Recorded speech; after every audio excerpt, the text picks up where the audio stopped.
commence avec une tribune sur le harcèlement sexuel dans Fraternité Matin. Tout à fait, Nouroudine. Désormais, célèbre cas d'Harvey Weinstein, le producteur et réalisateur américain, embourbé actuellement dans des histoires d'harcèlement sexuel envers les actrices, notamment Lupita Nyong'o. Et selon l'auteur, ces drames quotidiens et innombrables se déroulent dans tous les corps de métier et sous tous les cieux, notamment sous nos tropiques où le silence règne.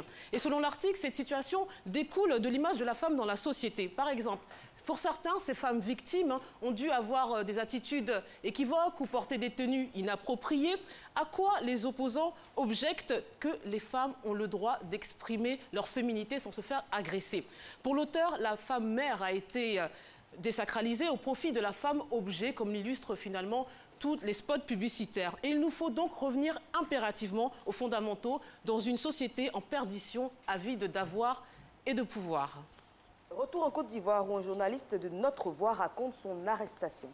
Et oui, le journaliste Chadé ADD a été arrêté dans son quartier dans le cadre d'une rafle la nuit du 25 au 26 octobre dernier sur la route de la préfecture de police d'Abidjan-Plateau. Alors dans l'article, mon confrère décrit en long et en large son arrestation, puis sa détention. Mais l'intérêt de cet article repose finalement sur une problématique qu'il soulève, à savoir les rafles systématiques.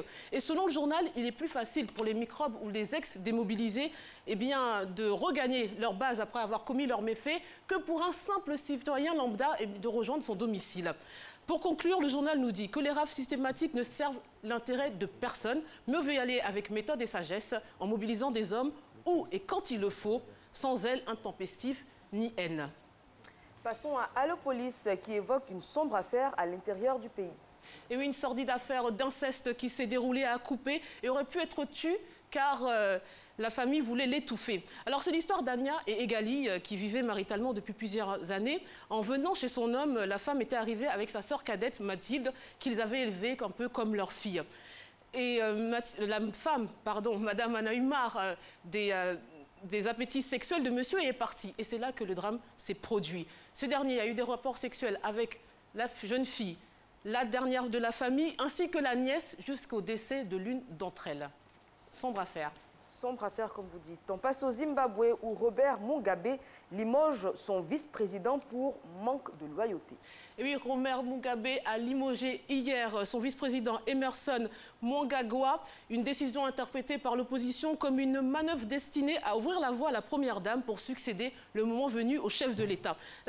La destitution d'Emmerson Mnangagwa intervient après des semaines de tensions au sommet de l'État entre le vice-président et Grace Mugabe, alimentée par une mystérieuse affaire d'empoisonnement.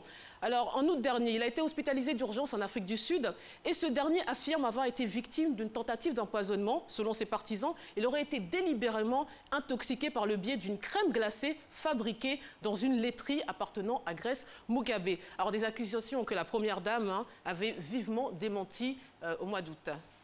Et pour finir, l'insolite du jour.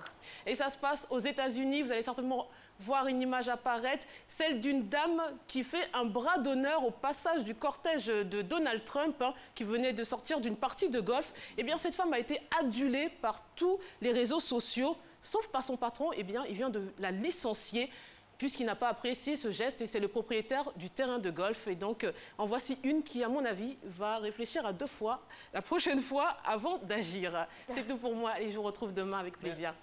Merci beaucoup.